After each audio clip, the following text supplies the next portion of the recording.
En Guinée, 95% des filles et femmes âgées de 15 à 49 ans ont déjà subi l'excision, selon les dernières statistiques de l'ONU, soit une baisse de 3%.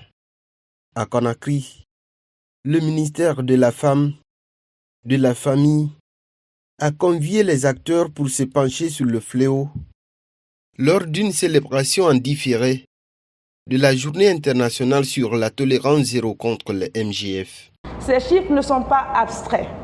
Les mutilations génitales féminines constituent une violence fondée sur le genre.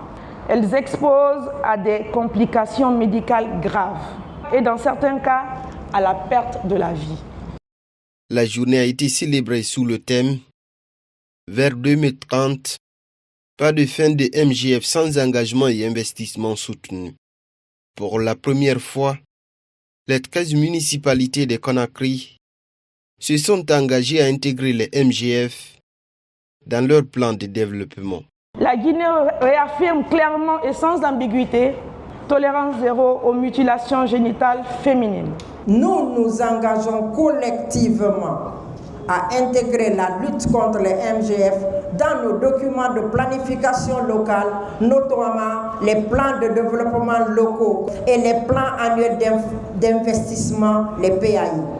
À partir d'aujourd'hui, c'est devenu le combat des collectivités au niveau de Conakry.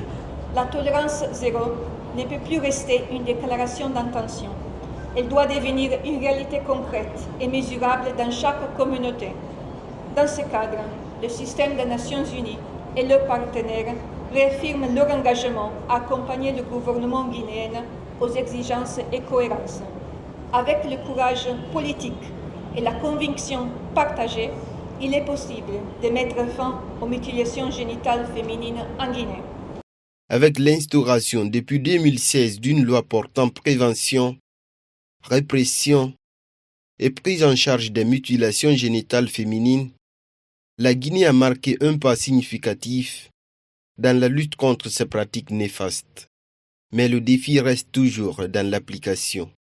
Une loi ne produit pleinement ses effets que si elle est reconnue, appliquée et soutenue par l'adhésion des communautés.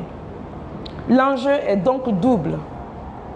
Assurer l'effectivité des dispositions légales et poursuivre la transformation des normes sociales.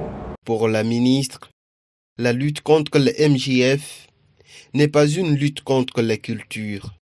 Elle vise plutôt, selon elle, à protéger la dignité humaine face à une violence qui se perpétue aujourd'hui sous une forme médicalisée.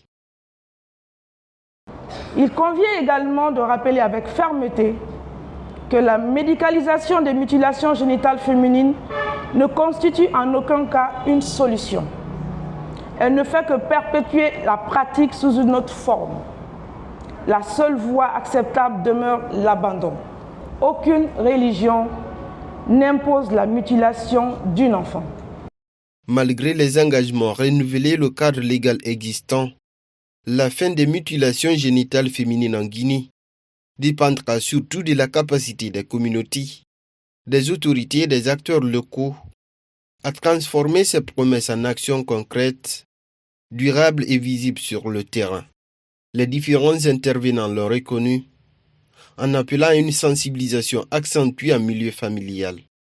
Car au-delà des textes et des discours, c'est dans les familles et les quartiers que se joue véritablement l'abandon des MGF.